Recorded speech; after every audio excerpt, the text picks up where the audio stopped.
Alright, let's talk about one of the most chaotic world bosses in Where Winds Meet, the Sleeping Daoist. You'll find this donkey-riding old man roaming Sundaraland, looking harmless at first, and then suddenly turning the fight into absolute madness.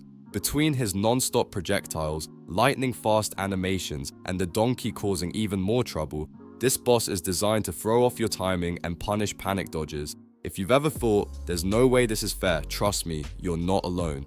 But here's the good news, the Sleeping Daoist is tough, not impossible. In this video, I'll break down exactly where to find him, and more importantly, how to deal with every annoying move he throws at you.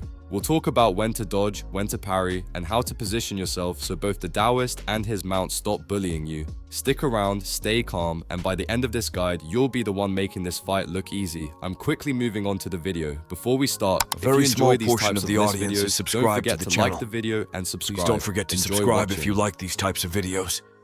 Thanks. So when you are hunting down the Sleeping Daoist in Where Winds Meet, you will want to head to the southern side of Sundaraland, specifically the Qinghai region, because that is where this sneaky world boss likes to hang out. The nice part is that getting there is actually pretty simple, since you can travel from either Gormon's Grove or the Path of Karma boundary stones and reach the area without much trouble. Once you are nearby, slow down a bit and get ready, because this fight can start fast and catch you off guard if you rush in. Knowing exactly where the Sleeping Daoist is located already gives you a big advantage, especially when you are preparing your build and planning how to defeat him step by step. The Sleeping Daoist fight in Where Winds Meet is all about dealing with pressure from multiple angles because he constantly throws projectile attacks while his donkey joins in with aggressive movement. Most of the time, the Daoist will swing his weapon around, creating white projectiles that fly straight at you. These attacks come in different animations, and he usually fires anywhere from 2 to 4 projectiles back to back, so you need to stay calm and read the pattern instead of panicking. Whenever you see the boss suddenly start running away from you, that is your cue to get ready for more projectiles. This is usually followed by range pressure, and the same thing can happen during his wide sweeping weapon attacks, which also release projectiles. The good news is that if you keep a bit of distance, these attacks are actually quite easy to parry, and each successful parry helps chip away at the Sleeping Daoist's chi gauge. After certain projectile attacks, you will sometimes get a clear opening to use Cloud Step and jump directly onto the boss. This is a great moment to take advantage of, since it deals both health and chi damage at the same time. Whenever you see this opportunity, take it, because it speeds up the fight and pushes the boss closer to being staggered. While you are focusing on the Daoist, do not forget about the donkey, because it is just as dangerous. The donkey has fast and unpredictable kicking and leaping attacks that can catch you off guard. The most threatening one is the triple leaping slam, which comes out quickly and hits hard, so try to parry each hit if you can, or dodge away cleanly to avoid taking heavy damage. You also need to pay close attention to red attacks during this fight. The Daoist's red attack looks very similar to his normal projectile attacks, but his weapon will briefly flash red right before it happens. If you time your parry correctly here, you can land a strong counter attack and gain a big advantage in the fight. The donkey has its own red attack as well, which is indicated by its eyes flashing red. This signals a headbutt attack, and just like the Daoist's red attack, it can be countered with a well-timed parry. Successfully handling these moments makes the fight feel much more manageable. Occasionally, the donkey will stomp the ground and cause floating boulders to rise into the air, which the Daoist will then throw at you as projectiles.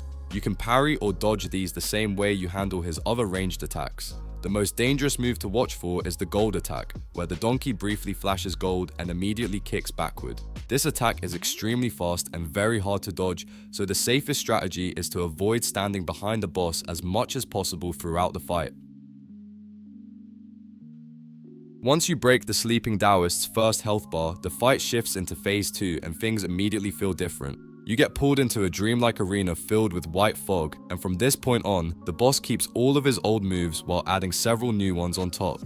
On top of that, every projectile now comes with smaller follow-up projectiles flying right behind the main one. But in most cases, a single well-timed parry can block both layers at once. One of the first new attacks you will notice involves the donkey jumping briefly into the air and then slamming down, causing tangled branches to burst out in a circle around it. You will want to either dodge out of the area or parry the impact cleanly.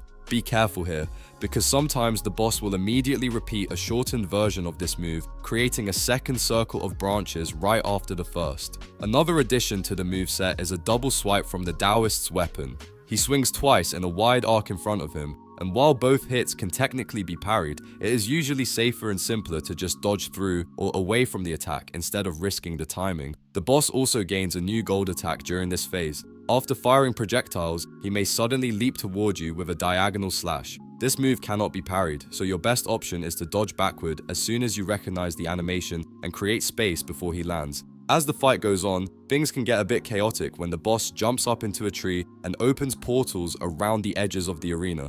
From these portals, herds of donkeys will charge through, trampling anything in their path. Keep your eyes on where the portals appear and reposition quickly to avoid getting run over.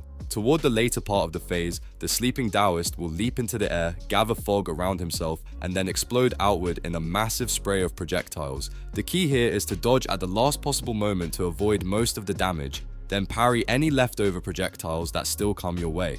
Overall, Phase 2 is all about patience and control. Stay at range, focus on deflecting projectiles, and slowly drain the boss's chi gauge instead of rushing in.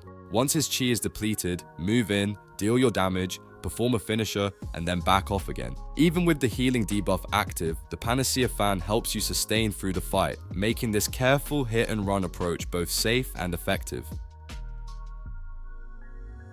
The video ends here. See you in another video. Don't forget to subscribe.